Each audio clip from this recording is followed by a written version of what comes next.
morning, and welcome to a new episode of Meatpacking Unpacked, Community Connected, brought to you by the Meatpacking District. My name is Jeffrey LeFrancois, and I'm the Executive Director of the Meatpacking Business Improvement District. Today, I'm joined by Trish Santini, Executive Director of Little Island. Trish is the Executive Director of Little Island, which is a new park off West 13th Street in the Hudson River. Little Island is funded by the Diller von Furstenberg Foundation and is part of the Hudson River Park and will open for all New Yorkers in the spring of 2021. She is a co-founder of the Mainspring Arts Cooperative, a not-for-profit producing and touring organization, and she served as External Relations Director and Senior Producer at the Gun 3 Theater in Minneapolis from 2006 to 2015. Prior roles also included VP Broadway Division at the Marketing Group in NYC and Marketing Director at the Kodak Theater in Los Angeles. She lives in beautiful Rhinebeck with her husband Frank, daughter Emerson, and two bulldogs, Adelaide and Augie. Trish, thank you for being here today. Thank you for having me, Jeffrey. It's so good to see you. Likewise. And thank you for bringing some green into the background since we're going to be talking about a park. It seemed necessary. Good. We could all use a little more nature right now. Exactly. So Little Island, what is it? Well, I think you described it quite well. You know, it's a new public park. We're under construction. Knock on some things. Things are maintaining on schedule, which Awesome. in the current climate feels like nothing short of a miracle. We are still slated to open in spring 2021, and I think we all feel like it's not a minute too soon to have more public space for New Yorkers to enjoy. Absolutely. And if you go by this part of the Hudson, there is this incredible new island popping up out there, which is a long time coming, and it's a dynamic and unique story. So tell us a little bit about the design and the inspiration, because you look at it and you go, what is this? Yes, I think actually when the first trees went in, it started to make people feel like they understood what was getting created out there. You know, I think what's so compelling to me about this space is obviously unbelievably innovative architecture. You know, those pilings and the what we call the tulip pots that are the architectural design and structure that creates the park. And obviously MNLA's really beautiful, lush, four-season landscape design. But I think what's the most exciting in many ways is this intersection between design, innovation, public space, nature, and art. I think when the powers that be were envisioning this, you know, obviously Mr. Diller and the family in partnership with Hudson River Park and the extraordinary women that are Diana Taylor and Madeline Wills, thinking about what a unique opportunity this is. How often do you really have a chance to say, if we could create public space that manifested any of our dreams and desires, what might that be, right? So I think it's about the mixture. It's this incredible design, but it's also, it's a love letter to New York and New Yorkers. And what I mean by that is there's all of these opportunities to escape the city in this oasis, in a place of respite and restoration, but also to change your relationship to the city because of the views and all of these different spaces in a park that is in fact little. The name is apt because it's only 2.4 acres. But it packs a punch, which we'll get to in a bit. Yeah, so, yes, exactly. And I think that undulation elevated above the water is creating a sense of playfulness, whimsy, delight, surprise. And I think if we do this right, I think what we're going to be able to deliver for visitors is that every time you come back, there's something new and interesting that you didn't see the last time or you didn't experience the last time. And that will be part of the joy of being a consistent visitor to that park. Yeah. Even just walking by it, you get that sense of how fascinating, how exciting it even just feels to be. So it's becoming a park, but it's not just a park where we're going to go and have picnics and we're going to, you know, throw a blanket down and get a suntan, which we'll be able to do. Yes. But you have a whole program set in the works for New Yorkers and for visitors that's going to come to life. Yes. Share a little bit about that with us. Okay. Well, we have these two consistent performance spaces and a third one that can be activated with performance. And I think that is a really unique element of the design, in that Mr. Diller really wanted to pursue what it mean to integrate art and art spaces into a park setting. So we have our amphitheater, which accommodates up to 700 guests. We have a second space we call the Glade, which is a very intimate performance space at the base of a beautiful lawn, a sloping hill. And then our central space, our central gathering space that we call the playground, that will have food and beverage offerings, but is also set up to be activated for performance. So we have these three completely different spaces that are conducive to a very broad range of artistic disciplines. So while there's still a lot of internal conversation going on about a lot of events that over the next several months we'll be able to share with the public, we're really excited that we just launched an open call to artists that we call Perform in the Park. It was launched on August 6th, and it is exactly what it sounds like. It's an open call. So whatever your discipline, whatever your art form, whatever your imagination believes should manifest in a public space for a wide range of visitors, you submit your materials. There's a series of review panels that it goes through, and then we're going to program an enormous amount of the activity in season 1 from this submissions program. That's fantastic. And the focus is on New York artists too, right? Did you? Yes, Yeah. that's right. Which is fantastic to have that in the works right now. Oh. We have so many, we have so many extraordinary artists in this city, and given what's going on in the world, it's a really challenging time for artists. Absolutely. So, it's always been our mission to primarily be a resource for New York artists, but it felt more important than ever, particularly in our first season, that we invite as many artists from our community as possible. And by virtue of the diversity of the programming means the diversity of the visitors, and that's what this park is all about. And about, yes, it's a park and it has a mission, but you guys are also doing a whole bunch of work in schools and neighborhood and community outreach and engagement and development. I want to share a little bit. I mean, you're building this park, but you've also been working in the community for a number of years already, if I'm not mistaken. Yes, I would say the work began in earnest in 2018. We have an incredible director of engagement and education, someone you know well, Michael Wiggins. Yep. And, he's a real leader in the field. And we have programs ranging from our intern program, which is a paid intern program where we support CUNY students in a range of work over the course of, it's anywhere from 6 to 8 weeks, depending on their schedules. And they work in areas ranging from financial literacy to commissioning a work of public art. We also have relationships with the Westbeth and with Hudson Guild, working with both youth and seniors. Mm-hmm. We have relationships with a handful of the neighborhood schools. We're building a relationship with the Door. And Michael is also partnering with our employee experience manager, Jeanette Martinez, on workforce development programs to ensure that we're bringing our neighbors into the space for employment opportunities. That's fantastic. So sort of all around encompassing, again, not just a park, because there's a whole bunch else happening to make it the space that it is. Well, it's always been important to Mr. Diller that we are a neighborhood park first. We recognize that we're going to get visitors from all over the city and all over the country and eventually the globe.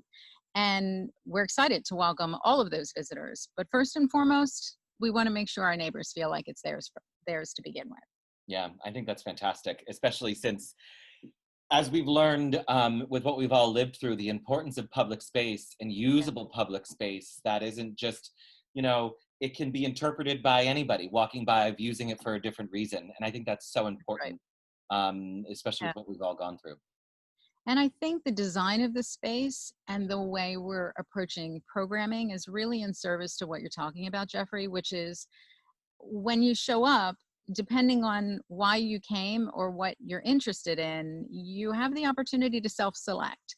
If you hear music playing and you realize it's happening in the amphitheater, you can decide, that's so lovely, but I still want to go under that tree and read my book. You can wander up and listen for a bit and go on about your day, or you can wander on in and sit and listen to it for the 2 or 3 hours that it's open to the public.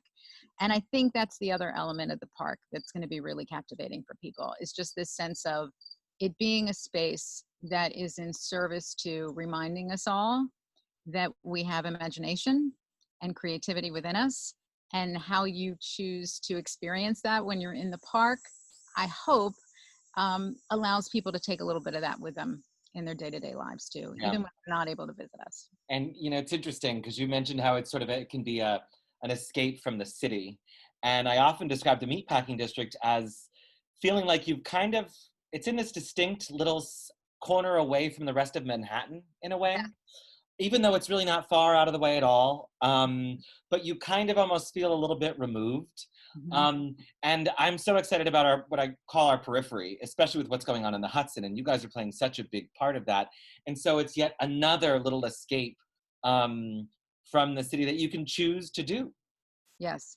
And so connected to other parts of the city. I watch how many people are running and biking and walking on that west side thanks to the development of Hudson River Park. And you realize it's tens of blocks in directions that if you're with us, you can also be exploring north and south of us and really feel that connection to the riverfront, which, as somebody who moved to the city in the late 80s, I guess, mid to late 80s, it's a very different part of the neighborhood. And to know that people have access to that on a regular basis makes a big difference in your day-to-day life when you have. Absolutely. That we have a connection to the waterfront now. Yes, it's amazing. Yep, absolutely. And again, the fact that I just feel like this has been a long time coming, but next spring, that's not that far away. It's not that far away, which is thrilling and and a little stressful. Of course. At the same time, I think the staff would all say that they can't wait to get it open, because I think everybody feels anxious to be able to welcome everybody into the place, and also just be a resource. Yeah. What part of the park are you most excited about? Oh, wow. That's a really tough question. We won't tell anybody if you don't want us to. Yeah, right. It's so funny because especially now with construction, with things changing every time you go out, I feel like every time I go out myself or bring visitors out for a site tour, I fall in love with something else. And I really do mean that. That's not just my job talking. I think I love different things for different reasons. I love the amphitheater because, as somebody who comes from the arts, I believe it's going to become a crown jewel in the city in terms of a space that you welcome watching performance, but also a space I think that artists are going to really embrace, because it's just such a unique and distinctive place to bring your work, right? The river as your backdrop, the sun setting behind you, it's pretty magical. But it's also an extraordinary public space.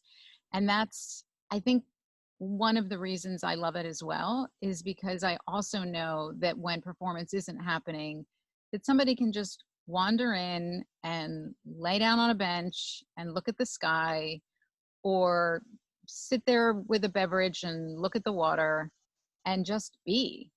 And that space allows so many different kinds of experiences that I'm really excited to watch how people choose to use it, how people relate to it as a resource, whether that's on a lunch break from work, or after work with a friend, or hanging out there with your kids, or it has so many different personalities.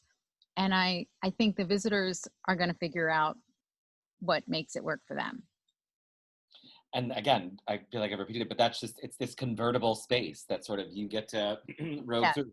And as somebody who, did a lot of theater growing up and misses spending time in piano bars right now, it is very much a space I'm looking forward to, for sure. You guys were quiet on social media for a while, and now it's ramped back up. So what should folks be doing to be plugged in? Well, people should be following us on Facebook, Twitter, Instagram, whatever is your social of choice, and also visiting littleisland.org on a regular basis. There's great sections there about the vision and design, about the construction. We're really proud of the fact that the majority of our partners on the construction side of things are New York based, and that's not just in the city, but throughout the state. We really are a project on the river. in that even the way the pots arrived to the site were Right, floating I down the forgot to bar. have you share this. I mean, tell that wonderful sequence to let people know, Yeah, because it's amazing. it is amazing, and it does make it feel like the Hudson River is even more part of our DNA. We worked with a firm called Fort Miller who created the concrete petals that make the tulips that are the pots that hold up the park, and the whole process around that is sort of mind-blowing. There's some great content on the website that really illuminates for people the relationship from design to engineering to fabrication to installation. And those petals were transported to a site right on the river, a port, where the petals were assembled into the pots. No two pots are the same. There are 132 pots, and each one is unique. So Fort Miller didn't even have the luxury of, great, we made number one, now we get to do it 10 or 100 more times. Every single one is its own. I call them our snowflakes because no two are alike. And once they were assembled as the pots, they were then lifted into a barge 4 at a time, and they floated down the Hudson from just north of Albany all the way down to our site. So it is a New York story. Yeah. We say that it is built by New Yorkers for New Yorkers, and it's true. So Yeah. there's all sorts of content on littleisland.org that really helps people dive deeper into the vision and the design and the construction process. And then there's all the information we talked about with our community partnerships, and then plenty of information about Perform in the Park. So anybody who's watching, they should absolutely be sharing far and wide with Perform in the Park, because we really want to make sure we're reaching as broad a constituency of New York-based artists as is possible. Yeah, that's fantastic. Well, thank you for all of that. And now I want to just shift for what we call to unpack a little bit about you, the guest, so we know a little bit more about Trish. Oh my, Don't be okay. scared. Don't be scared. Okay. But just some fire round questions, if you will. Okay. So we were talking about theater. So musical or play? Musical. Me too.